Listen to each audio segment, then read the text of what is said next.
Malawi Today.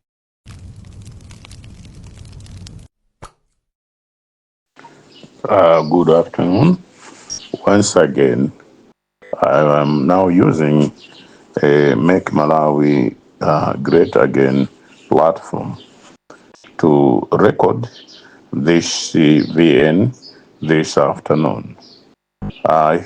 Short and other places I'm told is about temperatures are just hovering around 40, thereabout, but still mafuna bwino nonse. Ndakhala nthawi yayitali osachita record VN because we're underground and we have information that will shock the country. Chuma chathu chimabwedwa munjira yanji, chuma chathu chimapita kuti. People have different accounts in different countries. Stocked cash, my ceilings, stocked cash underground in their houses. People have stolen government vehicles. Some of them they are using South African numbers, IT numbers, pretending kutakugulisa, kumazaimisa mseumu, pamene zili zaboma, trying to wait kuti zinthu zilipati. Komanso, pali zambiri zina sindingathe kunena zimene zapangika posachedwa apa. Paliso my investors, international ones, that have come and bribed certain characters in order to have international contracts. Koma tichenjeze, Make Malawi Great Again, would unearth so many secrets and nonse mukhala pambalambanda. Ifeyo si movement yongopanga kuti timveke voice ayi, koma ndi movement yosintha zinthu Malawi muno politically. 2, ndikuti ndikuwuzeni our objectives. 1, to protect the president. 2, protect freedom and democracy. 3, to fight against corruption. Now, corruption singathe ngati ifeyo tungoona mbali imodzi pamenenso mbali zina nakonso kuli anthu amene ayena kuunikiridwa. Recruitment in civil service will be monitored. Recruitment in parastatal bodies will be monitored. Recruitment in government departments will be monitored. Procurement will be monitored. Who are the people will be monitored. How they are procuring things will be monitored. University recruitment will be monitored. Companies recruitment will be monitored. NGOs recruitment will be monitored. Zonsezo tizionaso undi HRDC tionaso kuti how did they recruit their staff amene akufuna kuti aonongese leadership ya Professor Arthur Peter Mutharika. Tukufuna tufufuze atrapeza nalemba ndani what is their core values of that institution, why that institution existed, who are the office bearers of that institution, aims and objectives of that institution.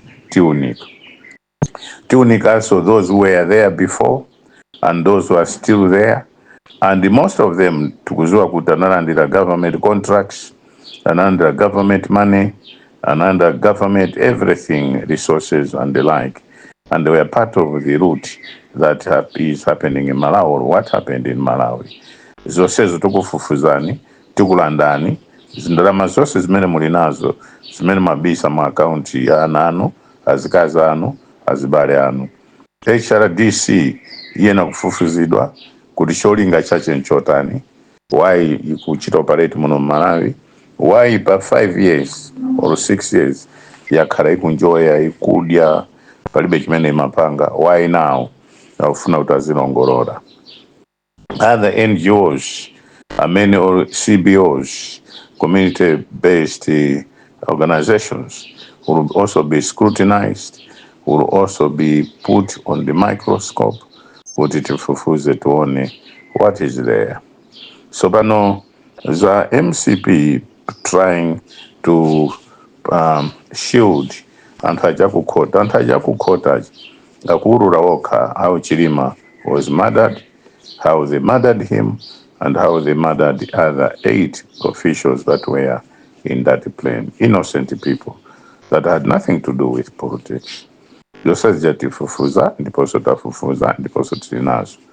Komanso anthu amene akuchoka ku MCP secretly akujoina ukuku secretly, they are being welcomed. Tikuonani, tikuchitani, tikuchulani maina anu azakhala pambandambanda, because our objectives are 3: protect the president, protect freedom and democracy, and fight against corruption in Malawi. Ndeno ndimawawa lero ndati ndishire pompa chifukwa atachita introduce a WhatsApp group contact imene pali ena ndi ena amene amafunsa kuti joina bwanji, ambiri joina kale komanso tufuna more kuti we'll vent them and we'll see how we can incorporate them. Kurumpi ndamva chapter cha Rumpi apanga kale rent an office, apanga kale ma office barriers, and some of them they are being paid monthly allowances. We'll open chapters in each and every district in Malawi, and we'll open offices in each and every district in the country. Ndeno tukufuna noble men, tukufuna noble people, girls, those who are there for the good of a country to help this movement. This movement is Make Malawi Great Again. And we are not going to be talking issues for the sake of talking issues, no. We'll be highlighting things, talking issues that are for nation building, not issues that are there to destroy the country. Lastly, tifuna total national unity. Kuti all that live in Malawi, they are Malawians, apart from those who have come here either to work as professionals or diplomats and the other disciplines. Many are kuno on a study visa, on an employment visa, and we will also stop the influx of many Pakistanis and the Indians who are coming here secretly and obtain dubious work permits, obtain dubious stay in the country, kutuosaja tiwaurura tipambarambanda kutaliense amfe. Subsidy should be given to deserving Malawians and not those who will be selling the same fertilizer and to unsuspecting public when they've been given something to help their families, to help them and to uplift and reduce poverty in a way which is acceptable. Poverty in Malawi has become an industry. People strive, open up companies, open up things on the so-called behalf of the poor people when they're actually capitalizing and enjoying on issues to do with poverty and the poor of the poorest in the country. Ndeno process otizooneka makuponi mena pasidwira tunika. Malawi bungwera bwera ndi mkokoma. Ndinati V for 4 or 5 days because zimene tapeza, zimene titakuuzeni, zimene zilipo is shocking to the country. Millions and trillions of money zabedwa m'Malawi muno ndipo zili ndi anthu akusunga manyumba mwawo in different neighboring countries, azichita ma seedings, azikumbira pansi manyumbamo, ena ukumbira ndalamazo pa swimming pool pansi, vavika ndalamazo manyumba mwawo kuti inu mukapita mzingoli pali swimming pool, went down there kuli ndalama za nkhani zimene abisa. Zikomo ndimawawa. Good afternoon.